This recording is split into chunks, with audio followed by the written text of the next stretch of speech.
ဒီနေ့မှာတော့ကျွန်တော်က Photoshop အခြေခံကိုသင်ပေးသွားမှာဖြစ်ပါတယ် Photoshop အခြေခံကကျွန်တော်တို့ Photoshop ကြီးကိုကျွန်တော် Windows ထဲမှာတောင်းပြီးပထမဦးဆုံးဝင်လာရင်ဒါမျိုးကြီးပေါ်နေမှာအဲ့ကြရင်ကျွန်တော်တို့ကဘာမှမနေဘူး new file ခေါ်လိုက်မယ်ဒီနေ့ကတော့အခေါ်အသုံးလုံးတွေနဲ့ပတ်သက်ပြီးကျွန်တော်သင်ပေးသွားမှာဖြစ်ပါတယ်ကျွန်တော်တို့ပုံလေးကိုစပြီးဆိုတာနဲ့ဒါမျိုးလေးစပါဖြစ်ပါတယ်ဒါက brother တို့ဟိုဟာထဲမှာဆိုရင်အခုမှစပြီးရော Photoshop ရဲ့ဝင်မှာဆိုရင်ဒါမျိုးလေးပေါ်မှာပါကျွန်တော် new file လေးခေါ်ထားတယ်new file ခေါ်ထားတယ်ဒီအဲ့ junior ကြီးကိုဘယ်လိုခေါ်လဲဆိုတော့ကျွန်တော်ဒီပြောပြပေးမယ်ဒီနေရာကြီးကို canvas လို့ခေါ်တယ် canvas ဆိုတာကကျွန်တော်တို့ပကြီးနဲ့ပတ်သက်လို့ပြောရရင်ဒါ brother တွေရဟိုပါပေါ့ပုံဆွဲရနေရာကြီးပေါ့ဗျာပုံဆွဲရနေရာကြီးဒီအဖြူအောင်ရနော်ဒီအဖြူအောင်ရပုံဆွဲရနေရာကြီးဟုတ်ပြီဒါပကြီးကားကြီးပေါ့ဗျာဘာမှမချရသေးတဲ့ပကြီးကားကြီးဒီဘက်က2ဒီဘက်က2လို့ခေါ်တယ်2ဆိုတာဥမာကျွန်တော်ခဲပြက်ဒီတို့ဘောပင်တွေတို့ပြီးရင်စဝိုင်းတွေအချမ်းတွေစာတွေခဲလို့ရတဲ့ဟာတွေဒါ2ကြီးလို့ခေါ်တာ2မှာကကြတော့ကျွန်တော်အများကြီးပါတယ်ကျွန်တော်က shape တွေထည့်လို့ရမယ်နော်ပြီးရင်စာတွေထည့်လို့ရမယ်ဟုတ်ပြီဗျာ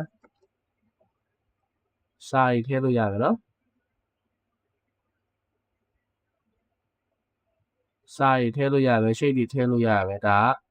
က2ကနေကျွန်တော်ယူပြီးတော့အလုံးလုံးနေရပဲဖြစ်ပါတယ်ဒါ2ကိုတော့ဒါအခြေခံတော့ဘယ်လောက်ရရင်ဒီလောက်နားလည်ရပြီ2မှာကကျွန်တော်ဒီလိုလုံးလို့ရတယ်ဟုတ်ပြီဒါဆိုရင်2နဲ့ဆန့်ကျင်ပဲဒီဘက်အကွက်အကျယ်ကြီးကဒါပါလဲဆိုတော့ဒီကောင် panel လို့ခေါ်တယ် panel ကကျတော့ဘယ်လိုမျိုးလဲဆိုတော့ဥမာကျွန်တော်ဒီစာကိုထောက်လိုက်တယ်ဆိုရင်ဒီစာနဲ့ပတ်သက်တဲ့ဘာဆက်လုပ်လို့ဒီစာနဲ့ပတ်သက်ပြီးဘာဆက်လုပ်လို့ရလဲဆိုတဲ့အရာကြီးပါဒီဘက်ကိုလာကြည့်ရတယ်ဒီစာကိုကျွန်တော်က font မကြိုက်ဘူး font ပြောင်းမယ် w ဘလောက်ဒါကတော့ဒီကျွန်တော်တို့ဆွဲလိုက်တဲ့အရာတွေမှန်သမျှကိုဒီဘက်မှာလာပြီးတော့ကျွန်တော်တို့ကပြန်ပြီးပြုတ်ပြင်ရမယ်အသေးစိတ်ပေါ့ဗျာဒီဘက်ကတော့ panel ကတော့အဲ့လိုလုပ်တဲ့နေရာလေးပါဒီမှာဆိုလဲကျွန်တော်ကစဝိုင်းလေးအယောင်မကြိုက်ဘူးစဝိုင်းလို့ထောက်လိုက်တယ်ဒီ panel မှာကစဝိုင်းကိုထောက်လိုက်ရင်စဝိုင်းနဲ့ပတ်သက်ပြီးပြင်လို့ရတဲ့ appearance တွေ adjustment တွေ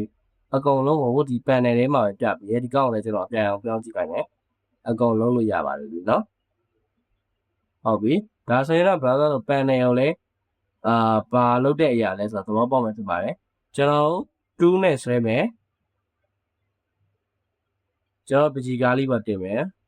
စာလေးပါတင်မယ်ဒါစာကြီးလို့ပဲသဘောထားတော့စာလေးလိုပဲတင်မယ်တင်ပြီးတော့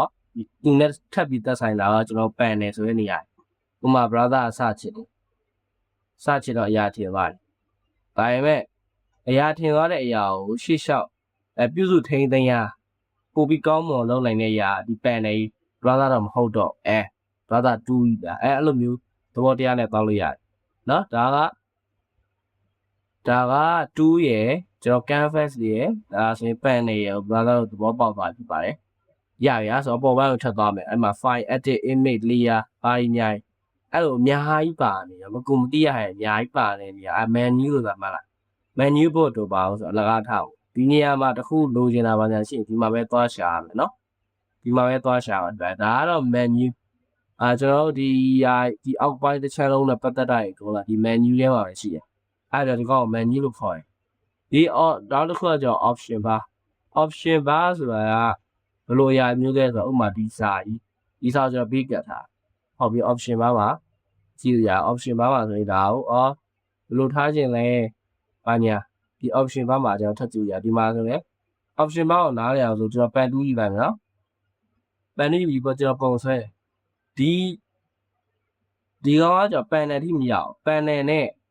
ဟိုဟာကြားနေရအောင်ဗျာ option bar ဆိုတာကျွန်တော်လုံးလက်စနေရာကြီးကိုအခုဒါဆိုရင်ကျွန်တော် pen 2ကြီးနဲ့ဆွဲလက်စဆွဲလက်စကြီးနဲ့ပတ်သက်တဲ့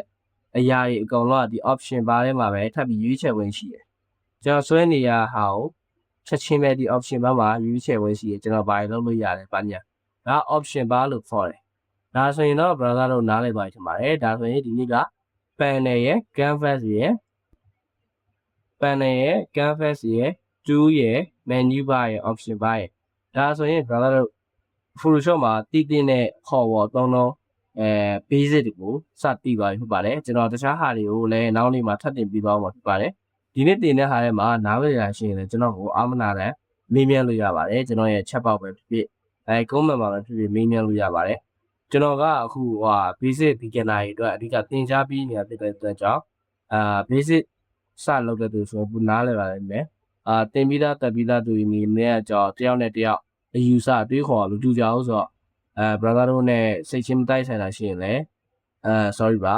ကျွန်တော်တီးတဲ့အပိုင်းလေးကိုကျွန်တော်တင်ပေးနေတာဖြစ်တဲ့ကြောင့်ပါကျွန်တော်တီးရဲကျွန်တော်ဒီလိုတတ်ထားရဲဒီလိုတီးထားရဲဆိုတဲ့ဟာကိုပဲကျွန်တော်ကပြန်လဲဝင်မြတ်နေခြင်းပဲဖြစ်ပါတယ်အဲ့ဒီအတွက်ကြောင့်လောက beginner ဆိုပို့အဆင်ပြေရောဗျာအားလုံးပဲပြန်တွေ့မယ်ဗျ